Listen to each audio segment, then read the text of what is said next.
mengoperasikan Nagaya, itu ahlinya yang 3 orang ini. Ya, kalau saya cuma jagonya gimana cara jalanin proyek. Ya, nah sebenarnya ada yang ingin saya sampaikan. Jadi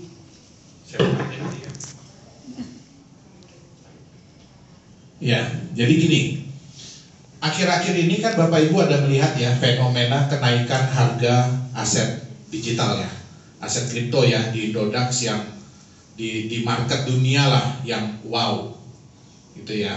Nah, tapi sebenarnya ada beberapa kekhawatiran dari kita juga sebagai sebagai perusahaan yang membuat konsep mata uang digital atau aset digital ini.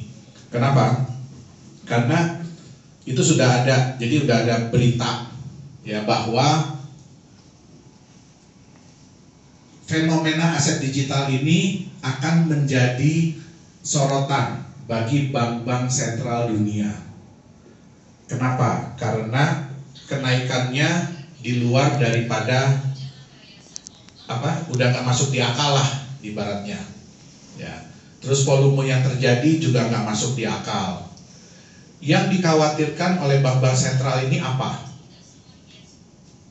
Bapak Ibu harus tahu ya, kalau yang namanya di trading itu kan berarti ada yang menjual dan ada yang membeli. Ya. Kalau Bapak Ibu lihat chartnya atau tabelnya dari mata-mata uang kripto ini, ada nggak yang begini? Nggak ada. Pasti begini. Ya, pasti naik turun, naik turun, naik turun. Ya, jadi kayak kalau kita pegang aset digital itu jadi kayak naik roller coaster. Ya, nggak pernah saya lihat ada orang naik roller coaster ketawa-ketawa. Yang ada teriak-teriak, pingsan banyak. Ya, jadi nggak ada yang ketawa-ketawa naik begituan. Nah, sehingga terjadi apa? Ada kata-kata ini yang sangat menarik saya baca dari The Fed. Ya, jadi Bank Sentralnya Amerika. Jadi Direktur Bank Sentral Amerika bilang, mata uang kripto ini lama-lama bukan lagi menjadi aset, tapi menjadi alat spekulasi. Ya, jadi ibarat kata ya kita tebak-tebakan deh harganya mau naik atau mau turun. Ya, kalau naik semua ketawa, kalau turun nangis, betul nggak? Nah, di Nagaya kami tidak mau bikin aset yang seperti itu. Ya, kami tidak mau bikin aset yang seperti itu. Kenapa aset-aset ini rata-rata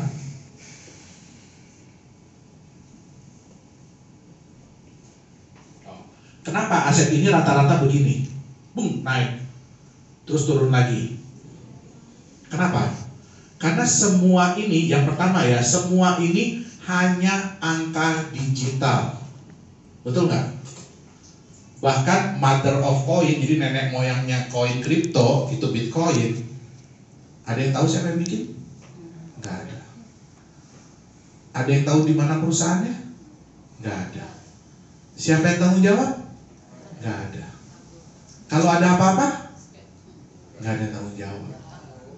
Bahkan exchanger sekalipun, kalau harganya sudah melantai, ya, kalau harganya sudah melantai, apakah mereka tanggung jawab? Nggak ada. Nah, di Nagaya kami tidak mau seperti itu. Makanya kita selalu bilang Nagaya ini adalah aset masa depan. Ya, bukan aset spekulasi. Beli hari ini, jual sejam kemudian. Yang kedua, ini banyak orang yang hanya ikut-ikutan. Beli aset kripto ini hanya ikut-ikutan. Di Nagaya kami nggak mau seperti itu. Makanya tim ini capek-capek ya, seminggu 2 kali bikin offline, seminggu 3 kali bikin acara BOP online, training 2 kali. Supaya apa? Bapak Ibu ini paham apa yang Bapak Ibu pegang. Ingat baik-baik, yang pertama, Nagaya ini bukan hanya angka digital. Ya, setiap nagaya yang Bapak Ibu pegang itu adalah bukti hak atas sejumlah emas. Ingat, jadi jangan samakan kami dengan kripto-kripto yang lain. Ya, walaupun yang Bapak Ibu pegang digital, tapi punya hak atas sejumlah emas. Yang hebatnya, apa hebatnya nagaya? Emasnya nambah. Emasnya bertambah. Kenapa? Karena kita menjalankan proyek-proyek real. Kebiasaan dari perusahaan-perusahaan lain, cryptocurrency lain, kalau jalanin proyeknya apa? Digital. Nah, kita nggak mau itu, ya. Kalau orang melihat grafik naik begini, happy nggak? Happy ya. Begitu turun begini, Nangis. begitu melantai, Nangis kemos. ya nggak? Di nagaya, ya. Tadi udah dikasih ilustrasi belum? Kenapa harga nagaya bisa naik? Ya, sekarang saya tanya Bapak Ibu. Bapak Ibu pegang sesuatu, ya. Nih, pegang aqua. Pegang apa ini? Oh, ini ada koinnya, ada emasnya, ada coklatnya nih. Maaf ya Bapak Ibu ya, bukan bermaksud menggoda. Saya dikasih ini, ya. Bapak Ibu bayangkan ya, kalau Bapak Ibu pegang kotak ini, apa ini ya, plastik ini ya, tapi nggak ada isinya apa-apa. Terus Bapak Ibu, ya, ini begitu masuk, ini kotak harganya naik turun, naik turun, naik turun, ya. Dibandingkan dengan begini, ini Bapak Ibu punya kotak ini, dengan punya kotak ini, di dalamnya ada emas. Terus emasnya bisa bertambah. Siapa yang pegang ini berarti punya hak emas dan emasnya bertambah. Ya. Kemudian dapat profit sharing, imbal hasil. Ya. Sayang nggak sama kotak ini? Sayang. Sayang ya. Kita udah ada profit sharing berapa kali? 4 kali. Ya, kita udah ada profit sharing 4 kali. Jadi Bapak Ibu udah lihat ya, ada imbal hasilnya. Tambah saya nggak mana gayanya? Sayang. Sayang. Kalau Bapak Ibu beli di harga $1 kemarin, ada temennya yang nawar $1, apa ia mau dijual? Ingat ya Bapak Ibu ya, ini jumlahnya terbatas. Saya mau, walaupun saya punya kemampuan untuk bikin nagaya kemarin, tapi saya nggak ada kemampuan untuk menambah jumlah nagayanya. Ya, kenapa? Karena kita sudah diverifikasi sama pihak Singapura juga bahwa nagaya ini hanya ada 50 juta. Berapapun proyek yang dijalankan oleh nagaya, berapapun profit yang dihasilkan, hanya milik yang 50 juta. Jadi bukan berarti kita nambah proyek, kita nambah nagaya, tidak. Ya. Nah, artinya apa? Hak untuk mendapatkan imbal hasil ini terbatas. Siapa yang punya, dia yang bisa dapat. Oke? Sekarang, ini kalau melihat grafik seperti ini artinya apa? Ada yang mainin, betul nggak? Betul. Ya, ada yang mainin. Di nagaya, perusahaan mainin harganya kayak apa? Ya, kalau ini kan ada yang mainin, ada cukong lah ibaratnya ya. Di nagaya kita mainin harga kayak apa? Ya. Sekarang kalau kita udah masuk di market, di exchanger, perusahaan bilang gini, tanggal sekian kita akan bagi profit sharing dan nambah emas, ya, dari proyek nomor 1. Sebelum itu harga di market gimana kira-kira harga nagaya? Naik ya, udah pasti. Betul nggak? Kenapa? Yang pegang dapat. Jadi orang berusaha untuk megang duluan sebelum ada imbal hasil, betul nggak? Ya. Proyek nagaya apa ya cuma 1? Tidak. Ya, mudah-mudahan dalam waktu dekat kita bisa jual 5 juta nagaya. Baru ya, saya akan mulai proyek kedua. Ya. Berarti sebulan 2 kali. Jadi paling tidak 2 kali harga Nagaya pasti naik di market, betul nggak? Kalau kita punya 10, Luar biasa. tiap 3 hari, betul ya? Kalau kita punya 30, Setiap hari. kira-kira harga Nagaya bakalan turun nggak? Nggak bakal. Orang besok-besok udah nggak peduli sama profit sharing. Betul nggak? Kalau harga udah begini, toh lewat tuh, udah lewat gitu. Orang udah nggak peduli sama profit sharing. Tapi yang penting jelas kenapa kita begini.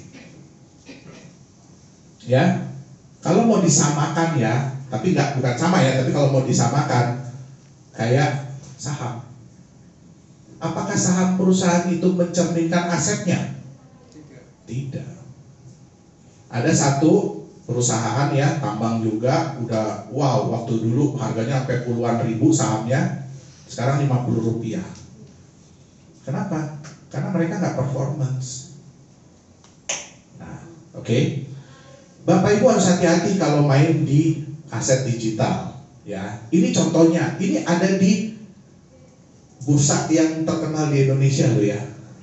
Yang satu ini jelas-jelas dibilang bahwa satu token dia di backup oleh 1 gram emas selama-lamanya. Artinya Bapak Ibu pegang 1 token, ya haknya 1 gram emas, nggak bakalan nambah. Beda mana gaya ya? Tapi begitu masuk di market, dalam hitungan jam harganya melejit sampai 250 juta 1 token.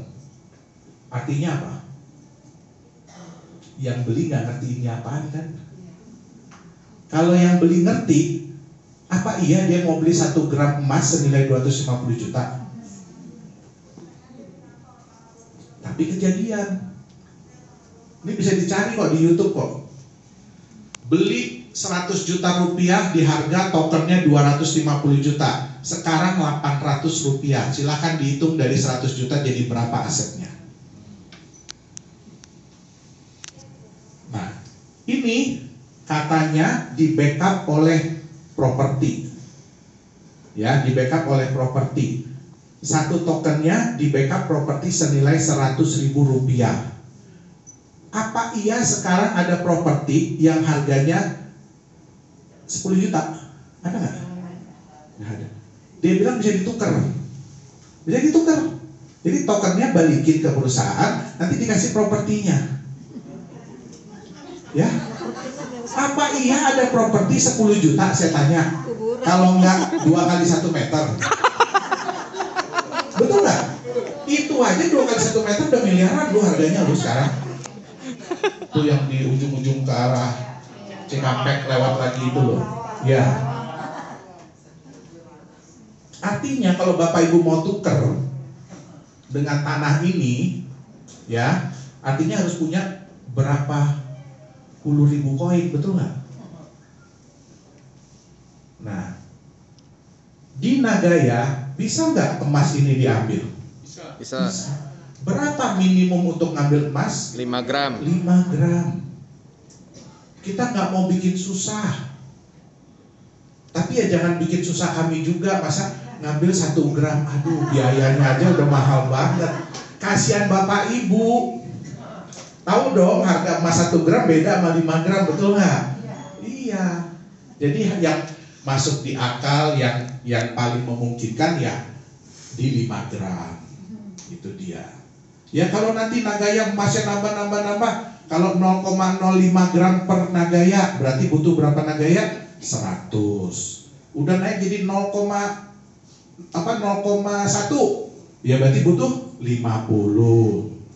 Nagayanya dikembalikan. Kalau udah naik jadi 0,5, ya cuma butuh 10. Itu dia. Ya. Ini ingat tadi ya, 1 token itu mewakili nilai properti senilai 100.000. Ingat ya? Waktu masuk di exchanger, turun, tiba-tiba dalam hitungan jam jadi 1 miliar 1 token. Kira-kira ada yang beli nggak? Ada. Kalau nggak ada yang beli, nggak jadi 1 miliar harga di sini. Berarti ada yang kena peh nggak? Bayangin 1 miliar turun jadi 200 ribuan sekarang. Stroke, Pak. Hah? Ya mudah-mudahan sih enggak ya Pak ya. Betul. Tapi semua ini terjadi kenapa? Karena